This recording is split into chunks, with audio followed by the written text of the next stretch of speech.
आदाब, नमस्कार। आप सभी का स्वागत है क्यूएनएस न्यूज़ में और मैं हूं आंचल मिस्कीन। चलिए आज की पेशकश की शुरुआत करते हैं।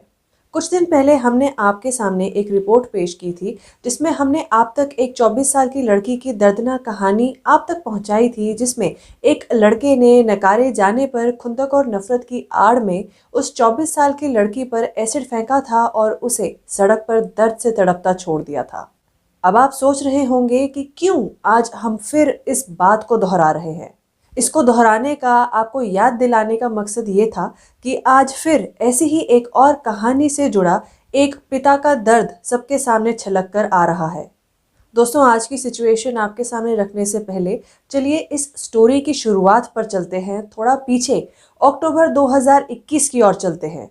अक्टूबर 2021 में शुपियन में स्थित क्रालचक गांव में एक लोकल लड़के ने एक 17 साल की लड़की पर उसके मोहल्ले में एसिड फेंका था। यानी फिर खुलेआम एक एसिड अटैक का शिकार एक मासूम लड़की हुई। खैर, इसके बाद पुलिस ने बिना समय गंवाए कार्यवाही शुरू की और इस लड़के को धर दबोचा और अरेस्ट किया। दोस्तों, ये तो कहानी का एक हिस्सा था। अब आपको क्या लगता है, क्या कहानी का एंड यही हो गया? क्या उस लड़की का दर्द, उस लड़की के पेरेंट्स का दुख, जद्दोजहद वही खत्म हो गई? नहीं, बिल्कुल नहीं। जो दुखों का पहाड़ उन पर अब टूटने वाला था, ये तो बस उसकी शुरुआत थी। इस 17 साल की लड़की का परिवार अमीर या वेल ऑफ नहीं था। हैंड टू माउथ वाला सिस्टम था, गरीबी थी। अब इन फाइनेंशियल मुश्किलों के अलावा एक नई मुश्किल उनके सामने खड़े उन्हें देख रही थी। ये मुश्किल उनकी बेटी की ट्रीटमेंट की थी। इस 17 साल की लड़की के पिता हैंडीकैप्ड होने के बावजूद अपने गांव के ही एक सरकारी स्कूल में 400 रुपए की महीने की सैलरी पे 1995 से काम कर रहे थे। आप खुद सोचिए, पैसों की इस तरह की जबरदस्त कमी से कैसे ये अपनी बेटी का इलाज करवाते। पैसों की कमी के आगे हार कर क्या एक पिता अपनी औलाद को दर्द में मरने के लिए छोड़ देते? अपनी अनगिनत मुश्किलों के बाद भी इस पिता ने अपनी बेटी के इलाज के लिए पब्लिक अपील से डोनेशन इकट्ठा किया और इस डोनेशन और अपनी जमा पूंजी मिला के 15 लाख रुपए लगा दिए। पर अब इस पिता का कहना है कि उनके पास जितना था, जो भी था, वो सब अपनी बेटी की सर्जरीज पे और दवाइयों पे लगा चुके हैं और अब उनके पास एक पाई नहीं बची फर्दर ट्रीटमेंट पर लगाने के लिए।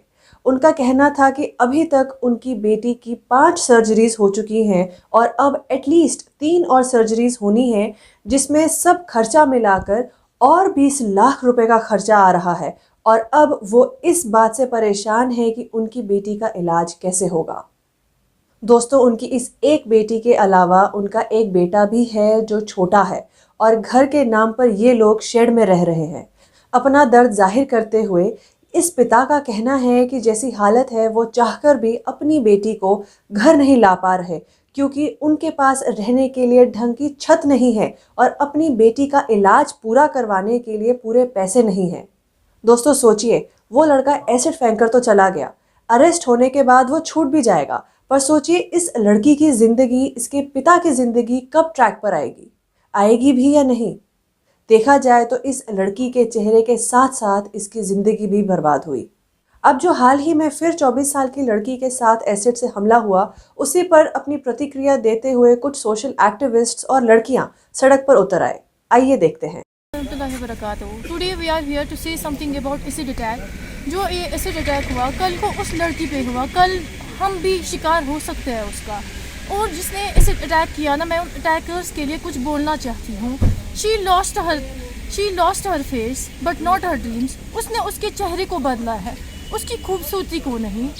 उसने उसके दिल को बदला है। तो मैं बस इतना ही मैं कहना चाहती हूँ। मेरी एक मैसेज है, एक रिक्वेस्ट है सबों से, पूरे आवाम से, कि जो आप ये अटैक्स है वो स्टॉप कीजिए और जो रेस्पेक्ट है वो स्टार्ट कीजिए। Thank you. ये हुआ है, इसमें एज ए वूमन इसको मैं मजम्मत करती हूँ और मैं अवामी आवाज़ पार्टी की तरफ से इसमें मजम्मत करती हूँ। आई एम कंडम्ड दिस इंसिडेंट और हमें इनसे इनसिक्योर फील कर रहे हैं, क्योंकि जो ये अटैक हुआ है, it is not attack in a one girl, it is a attack on humanity. ये एक बेटी से नहीं हुआ है, ये अटैक ऑन ह्यूमैनिटी है। तो इस सानिया को हम जितना भी कंडम कर सकते हैं वो हम करेंगे और मैं रिक्वेस्ट करती हूँ एडमिनिस्ट्रेशन से कि उसको फाइनेंशियल सपोर्ट दिया जाएगा और जो भी हेल्थ फैसिलिटी है, एडवोकेट फैसिलिटी जो है उसको दिया जाएगा। Because she has lost her eyesight also. I heard in the newspapers as well as through media. और उसका जो उसका था चेहरा, उसका वो खराब हो गया है। देखो उसकी ये एक एसिड अटैक जो उन्होंने किया है इसको, और एसिड जो सेल है, मैं रिक्वेस्ट करती हूँ एडमिनिस्ट्रेशन से इसको बैन किया जाएगा। ये ऐसे आपको प्रॉपर वेरिफिकेशन थ्रू आप इसको अगर सेल भी करना है, लेकिन थ्रू प्रॉपर वेरिफिकेशन, ऐसे नहीं कि जो भी आएगा उसको आप दे सके, वो फिर ऐसे इंसिडेंट हो गए। देखो बहुत सारे माँ बाप जो है उन्होंने आप इनसिक्योर फील कर रहे हैं कि अपनी बेटियों को वो स्कूल कॉलेज भेज देंगे, क्योंकि ये पहली बार हुआ है, ये पहली बार नहीं हुआ है, लेकिन जो इस वाक़या से हमें हमारी जो कॉमन जो पीपल हैं, जो स्पेशली फीमेल folk जो है, उनको डर खौफ हो गया है, दिमाग में ये है। और इसमें बहुत सारी इसमें जो साइकोलॉजिकली उनको स्ट्रेस हुआ है। और I am requesting all the NGOs, all the organisations come out and speak up. जी बिल्कुल सही। Speak up about this incident. सरकार से यहाँ यही अपील है कि ये देखते हुए कि एक ही केस पर दर्ज हो रहा है, ऐसे मसलों पर ढील ना दी जाए, ऐसी सज़ा तय की जाए जिससे इस तरीके के एक्सट्रीम स्टेप लेने वाले ऐसी सोच से ही कांपे। जो इस 17 साल की या 24 साल की विक्टिम और उनके परिवार का हाल हुआ, वो कोई डिज़र्व नहीं करता। इससे बस इंसानियत ही शर्मसार होती है, और इसी इंसानियत और इंसान की सेफ्टी इंश्योर करना सरकार की ही जिम्मेदारी है। उम्मीद है कि हम सब की आवाज़ सरकार तक ज़रूर पहुंचेगी। तो इसी बात और इसी उम्मीद के साथ हमारी आज की इस पेशकश में सिर्फ इतना ही। हम फिर हाजिर होंगे आप सभी के सामने किसी और मुद्दे के साथ। तब तक के लिए आप सभी बने रहिए बाकी खबरों के लिए QNS न्यूज़ के साथ, और मुझे दीजिए इजाज़त। नमस्कार।